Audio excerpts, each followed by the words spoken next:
Ito po ang aking Day 117 devotion para sa ating 365 daily devotion na pinamagatang ang kahalagahan ng muling pagkabuhay ni Kristo. At ang topic po tingin ay first fruits. Sabi po dito, yung concept na first fruits refers for the first portion of a harvest offered to God in thanksgiving, and faith for the full harvest to come. In 1 Corinthians chapter 15 verse 20, Paul calls Jesus the first fruits of those who have fallen asleep, meaning his resurrection is just the beginning. It guarantees that all who belong to him will also be raised. His glorified body is the preview of what's in store for every believer.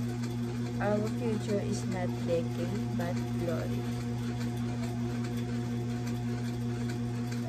At ang Bible verse natin ay matagpuan sa 1 Corinthians chapter 15 verse 20, but Christ has indeed been raised from the dead, the first fruits of those who have fallen asleep. Subalit ngayon, si Kristo ay binuhay mula sa mga patay, na siya ang unang bunga ng mga namatay. At ang teachings po tingin ay number 1, first fruits points to Christ's resurrection. Ito po, yung first fruits po pwede talagang i-glorify natin ating Panginoon. Kunyari, parang example kanito yung sahod natin, ganun ibigay natin sa ating Panginoon. Kasi pwede po yun, di ba? Parang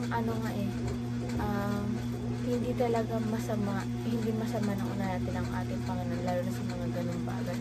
Dahil, di ba, na more tayo na bibigay sa Kanya, the more din siya nagbibigay para sa atin. Mas grabe pa yung kapalit na binibigay niya sa atin. Doble, triple, ganun po. Number 2 po, first fruits guarantees our resurrection. Ito po.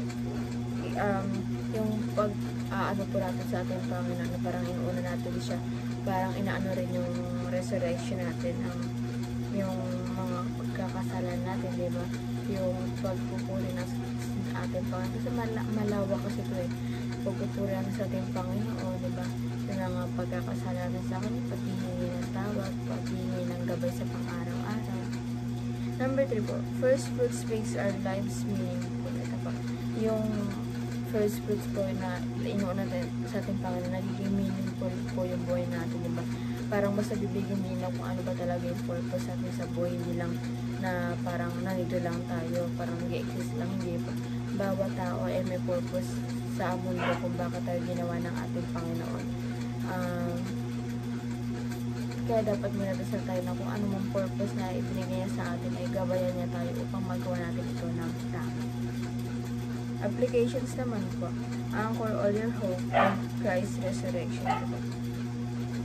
Ito po, sa huling di ba, He is risen, tawag dito, araw ng pagkabuhay. I-anchor po lahat natin ng hope natin sa ating Panginoon na di ba kasi sabi, it is finished. Ibig sabihin, wala na dapat kailangan na gawin, lahat ginawa niya na dahil gano'n niya tayo kamali, gano'n siya nagsakripisyo sa krus ng Kalbaryo.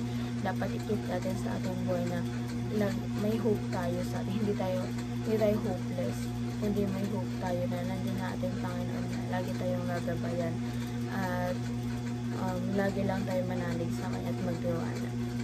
Number 2 po, believe that you are more than your conquerors. Ito po, hindi mo kasi malalaman yung isang bagay kung hindi mo subukan ka. Maniwala ka rin sa sarili mo. Maniwala ka sa kung anong meron kakayahan ka. Kaysa sa mga pagsubok na nakaantabay sa'yo, kailangan may tiwala ka rin talaga sa sarili mo. Malakas din talaga dapat yun. Number 3 po, lastly, commit yourself fully to the work of the Lord. Ito po, i-commit mo po yung sarili mo sa work ng ating Panginoon.